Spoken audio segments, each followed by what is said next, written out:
Oke, halo guys. Jadi hari ini kita udah sampai di Museum Nasional Jakarta. Hari ini kita akan mengulik ada apa aja sih di Museum Nasional ini. Nah, tujuan kita hari ini ke Museum Nasional itu untuk memenuhi salah satu tugas akhir dari mata kuliah Pembelajaran IPS. Oke, nah tujuan kita di sini untuk memenuhi tugas akhir dari pembelajaran IPS di kelas tinggi. Nah, sebelum itu mungkin kita perkenalan dulu ya.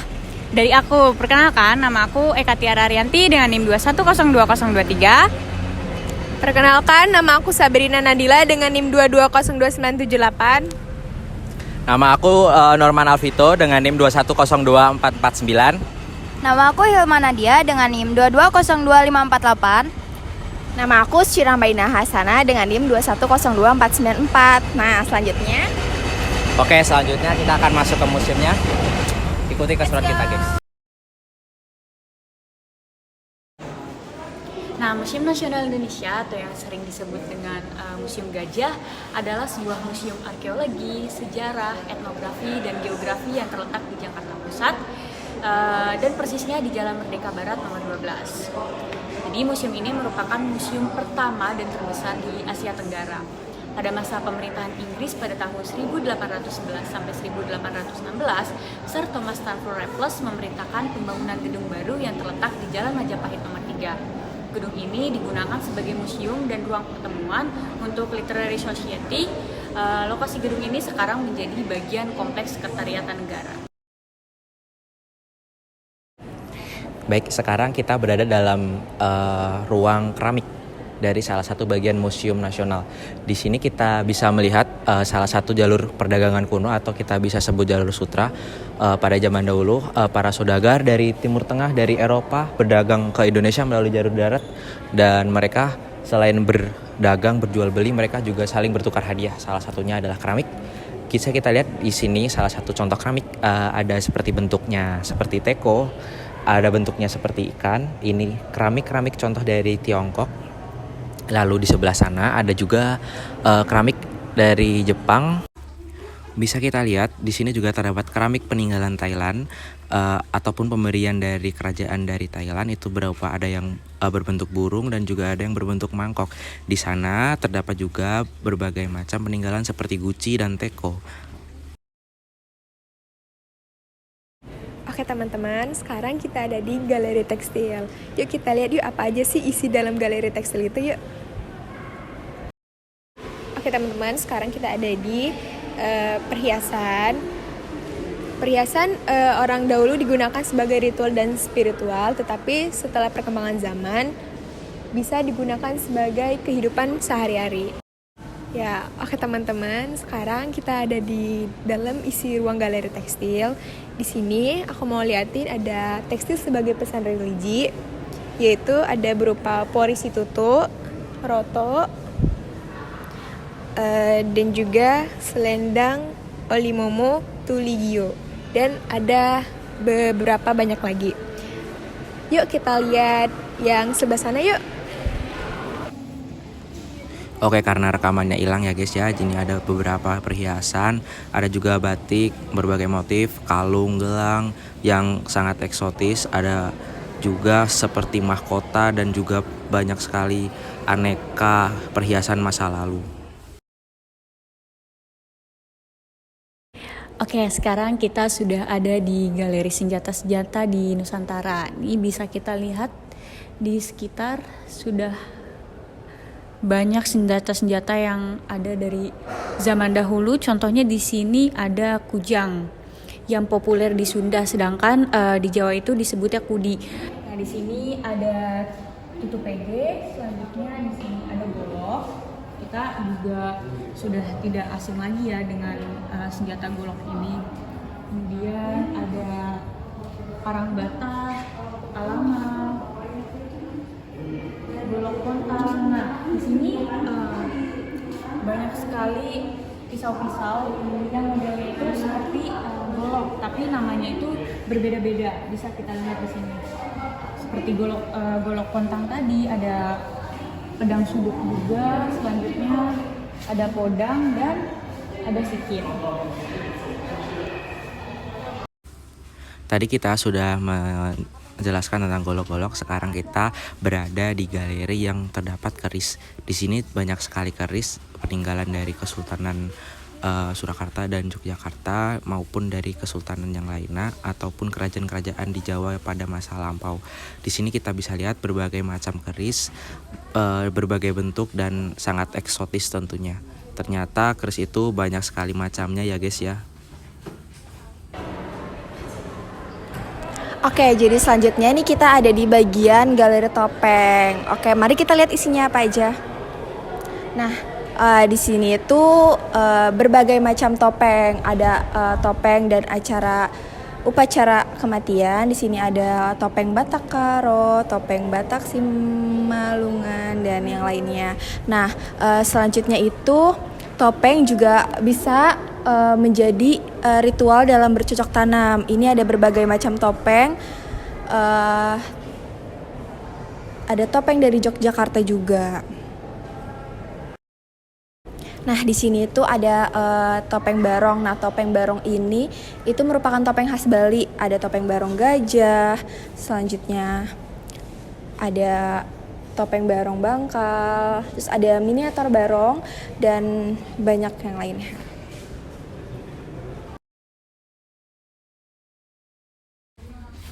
Baiklah, kita akan masuk ke galeri prasejarah. Di sini menyimpan berbagai peninggalan prasejarah di Indonesia. Di sini ada macam-macam batu serpih yang digunakan oleh manusia purba pada zaman prasejarah untuk berburu dan meramu. Nah, kita bisa lihat keterangannya, oke? Lalu ini juga masih termasuk dalam batu serpih, ada macam-macamnya. Ada yang berbentuk seperuncing, ada yang lebar untuk mengulek. Lalu ini untuk ujung tombak sebagai mata tombak, digunakan untuk berburu hewan ataupun memangkas tumbuhan. Karena belum ditemukan teknologi logam pada masa prasejarah, maka manusia purba pada zaman dulu menggunakan alat dari batu dan kerang untuk membunuh hewan. Lalu kita masuk, ada perunggu, ada kuali besar sekali, ini untuk merebus Indomie goreng. Nah guys, selanjutnya kita ada di galeri perunggu. Nah, di dalam galeri ini terdapat banyak sekali peninggalan arca-arca dari agama Hindu dan Buddha. Di galeri perunggu dan terakota ini ada juga peninggalan peralatan upacara dalam agama Hindu dan Buddha. Bisa kita lihat seperti ada centong untuk mencentong, ada seperti kentongan, ada guci, ada juga lonceng ataupun benda yang mirip stupa. Lalu ada gelas untuk perjamuan. Bisa kita lihat di sini ada berbagai macam bentuk lonceng yang sangat eksotis dan unik dan menarik. Terdapat juga ukiran-ukiran yang terdapat pada gagang lonceng tersebut. Bisa kita lihat di sini. Tuh, ya kan? Wow, bagus banget, guys. Salah satunya adalah arca Ciwa Mahadewa. Arca ini ditemukan di daerah Karangnongko, Klaten, Jawa Tengah pada abad ke-9 Masehi. Baiklah, di sini terdapat arca Buddha. Selain tadi ada arca dari peninggalan Hindu. Di sini terdapat berbagai macam peninggalan arca Buddha yang terbuat dari perunggu ataupun dari logam. Terdapat berbagai ukuran dan berbagai macam bentuk yang sangat unik. Bisa kita lihat, ada yang warnanya hitam, ada yang berwarna putih, ada yang berwarna krem, dan juga ada yang terdapat backgroundnya guys. Kita bisa lihat tuh, ya kan, ada yang kepalanya 3, ada yang 2. Lalu ini juga terdapat ada yang single ataupun merupakan satu kesatuan. Sangat banyak sekali arca peninggalan Buddha. Ini adalah salah satu arca-arca peninggalan dari agama Buddha Tantara.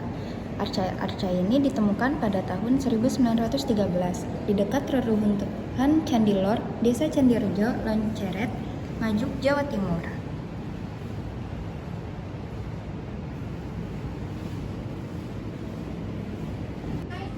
Baiklah, di sini selain terdapat arca dari Buddha dan Hindu, kita di sini juga bisa melihat berbagai teko dan juga seperti hiasan dari zaman perunggu. Baiklah, kita akan masuk ke galeri terakota. Terakota itu apa? Terakota itu adalah peninggalan hasil kerajinan dari tanah liat. Bisa kita lihat di sini ada guci-guci peninggalan dari zaman-zaman Chinese. Ada juga ini bisa disatukan kembali setelah terpecah belah. Ada ini namanya tempayan. Tuh, bisa kita lihat keterangannya. Lalu selanjutnya ada guci yang ini seperti tekodeng. Ya, seperti teko, namanya kendi untuk menampung air dalam skala yang besar. Ada juga celengan zaman dulu sudah berbentuk babi. Ya, mengapa? Saya juga tidak tahu.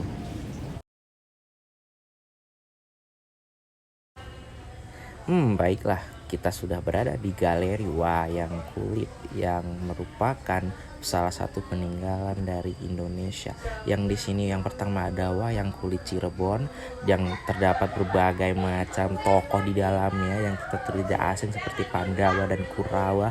Namun di sini terdapat perbedaan ceritanya yang sudah diganti dengan cerita Islam. Lalu yang selanjutnya kita bisa melihat wayang kelitih. Wayang kelitih berasal dari Surabaya. Bisa kita lihat perbedaannya lebih ramping, lebih kecil dan juga bentuknya sangat imut-imut gimana gitu ya guys ya. Terdapat beberapa tokoh yang berbeda dalam wayang Surabaya atau wayang kelitih ini guys.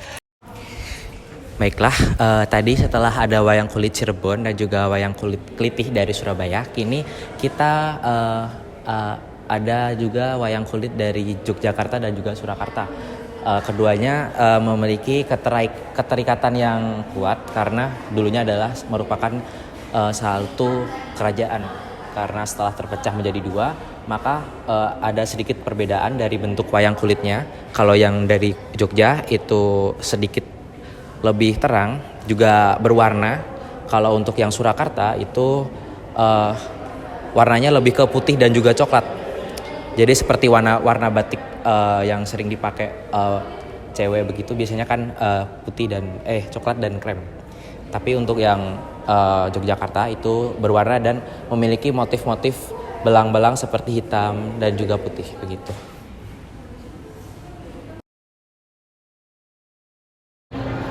Oke guys, sekarang kita udah masuk di bagian negara-negara Republik Indonesia. Di dalamnya tuh ada apa aja sih? Oke, yang pertama ada sejarah lulusan proklamasi. Kita dengar dengan sedang PKI dan menjadi usaha-usaha persiapan kemerdekaan Indonesia yang berlangsung pada tanggal 29 Mei sampai 1 Juni 1945. Nah, kemudian kesepakatan antara para pemimpin di Indonesia dan para pemuda itu segera menyatakan kemerdekaan sampai dalam peristiwa Nasrullah. Kemudian di sini ada banyak ilustrasi para pahlawan yang ada di Indonesia.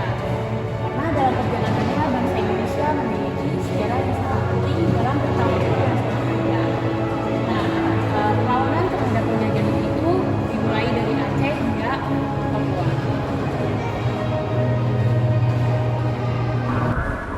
Nah, perlawanan terhadap penjajahan itu dimulai dari Aceh hingga Papua dan mulai dari perjuangan bersenjata, diplomasi, sosial, ekonomi, dan budaya merupakan proses menuju kemerdekaan seutuhnya. Melalui perjuangan itu tercapailah kemerdekaan Negara Kesatuan Republik Indonesia. Jadi di sini kita sudah ada di ruangan terakhir, yaitu ada peta suku bangsa dan bahasa di Indonesia. Nah, jadi di sini tuh ada data bahasa daerah di Indonesia, yaitu ada tercatat 300 bahasa Indonesia yang ada di bangsa kita. Ini sumbernya dari Pusat Pengembangan dan Perlindungan, Badan Pengembangan dan Pembinaan Bahasa Kementerian Pendidikan dan Kebudayaan. Nah, ini adalah bahasa-bahasa yang tercatat. Oke, kami dari kelompok 4 ke Museum Nasional. Saya Norman Alvito pamit. Saya Syana Maina Hasanah. Saya Sabrina Nadila. Saya Katiara Arianti. Saya Hilma Nadia. Bye-bye. Lupa. Jangan lupa apa? Like, comment, and subscribe. Bye-bye. Bye-bye guys.